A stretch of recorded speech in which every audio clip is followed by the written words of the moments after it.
बच्चों, आज मैं तुम्हें एक ऐसी कहानी सुनाने जा रहा हूं जो जितनी मजेदार है उतनी ही हैरान कर देने वाली भी है। ये कहानी है एक ऐसे बंदर की जो देखने में तो मासूम था, लेकिन उसकी शरारतें ऐसी थी कि पूरे घर वालों की नींद उड़ा दी थी। तो चलिए अब बिना रुके उस शैतान बंदर टोटो की धमाकेदार कहानी में कूद चलते हैं। एक दिन नैरेटर के ग्रैंडफादर रास्ते में जा रहे थे कि उनकी नजर एक टोंगा ड्राइवर के पास बैठे छोटे से बंदर पर पड़ी। बस फिर क्या था, सिर्फ 5 रुपए में उन्होंने उस बंदर को खरीद लिया। उसका नाम रखा गया टोटो। वो बंदर कोई मामूली बंदर नहीं था, बल्कि ग्रैंडफादर के छोटे से प्राइवेट जू का नया और सबसे खास सदस्य बनने वाला था। लेकिन यहां एक ट्विस्ट था।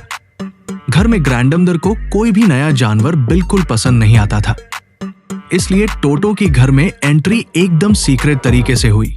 उसे चुपचाप नैरेटर के बेडरूम के पास एक पुराने से क्लोसेट में बांध दिया गया।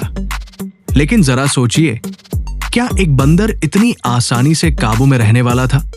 टोटो सिर्फ देखने में क्यूट था। उसकी चमकती आंखें, मोती जैसे दांत और एक ऐसी पूंछ जो हाथ जैसा काम करती थी। लेकिन उसकी हरकतें किसी छोटे बम से कम नहीं थी।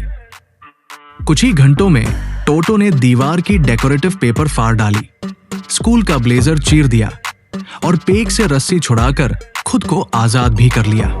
ग्रैंडफादर, जो उसके हर काम को इंटरेस्टिंग मानते थे, फिर भी मुस्कुरा दिए।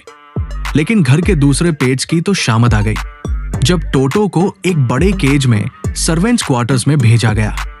वहां एक कछुआ, 2 रैबिट्स, एक स्क्विरल और एक बकरी पहले से रहते थे।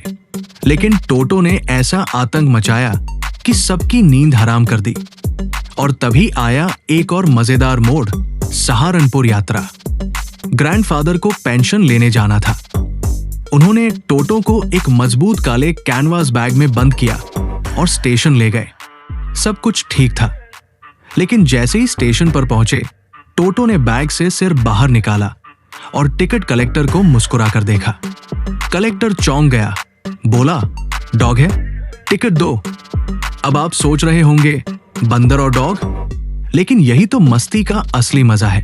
थोड़े समय बाद टोटो को घर में ऑफिशियली एक्सेप्ट कर लिया गया और वो जाकर स्टेबल में रहने लगा। वहां उसकी मुलाकात हुई नाना नाम की फीमेल डोंकी से। लेकिन क्या आपको लगता है कि टोटो अब सुधर गया? नहीं, उसने नाना को भी चैन से जीने नहीं दिया। विंटर के दिन थे। ग्रैंडफादर ने उसे नहाने के लिए गर्म पानी दिया। टोटो अपने हाथों से सोप लगाता, नहाता और फिर जाकर आग के पास बैठता। पर हंसी सुनते ही उसका मूड खराब हो जाता और वो गुस्से में नहाना छोड़ देता।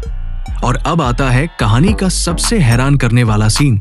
किचन में केटल में पानी उबल रहा था। टोटो ने सोचा, वाह, कितना बढ़िया गर्म पानी है नहाने के लिए। और वो कूद पड़ा केटल में। अब पानी उबलने लगा। वो अंदर से ऊपर नीचे उछलने लगा। और अगर ग्रैंडमदर वक्त पर ना आती तो टोटो खुद को बॉयल कर ही देता। और उसकी शरारतें यही खत्म नहीं हुई। एक बार तो वो पुलाव की प्लेट लेकर सीधे जैकफ्रूट ट्री पर चढ़ गया और जैसे ही ग्रैंडमदर ने चिल्लाया, ऊपर से पूरी प्लेट उनके ऊपर दे मारी। और एक आंटी को तो पानी का ग्लास भी फेंक कर दे मारा। घर वाले तंग आ चुके थे। कपड़े फटे, पर्दे बर्बाद, बर्तन टूटे, हर तरफ नुकसान ही नुकसान। और तब ग्रैंडफादर ने एक फैसला लिया।